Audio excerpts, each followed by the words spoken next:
میرا دل بدل دے، میرا دل بدل دے، میرا دل بدل دے۔ حضور علیہ الصلوۃ والسلام جب معراج پر تشریف لے گئے تھے تو آپ کو تحفہ کیا ملا تھا؟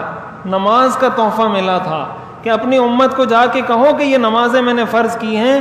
اور آپ کو جب جنت اور جہنم کی سیر کروائی گئی تو آپ نے ایک طبقہ، ایک آدمی کو دیکھا کہ وہ لیٹا ہوا ہے اور ایک شخص آتا ہے بڑا پہاڑ کی ایک چٹان اٹھا کر اس کے سر پہ مارتا ہے اور اس کا سر بالکل کچلا جاتا ہے اور وہ پتھر دوسری طرف چلا جاتا ہے۔ دوبارہ اس کا سر ٹھیک ہوتا ہے، پھر ایک شخص آتا ہے، وہ چٹان اس کے سر پہ مارتا ہے، پھر اس کا سر کچلا جاتا ہے۔ تو آخر میں جب آپ نے پوچھا مختلف لوگوں کے بارے میں کہ یہ کون تھے، یہ کون تھے، تو آپ نے پوچھا کہ وہ جس کا سر کچلا جا رہا تھا وہ کون تھا؟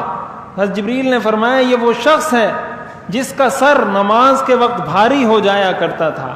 یہ رجب کا درس ہے، یہ شب معراج کا درس ہے۔ شب معراج منانے کا نام نہیں ہے، اپنانے کا نام ہے۔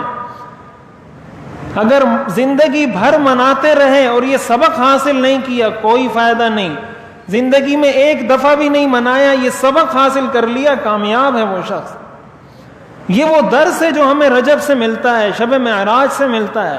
میرا دل بدل دے، میرا دل بدل دے، میرا دل بدل دے، میرا دل بدل دے۔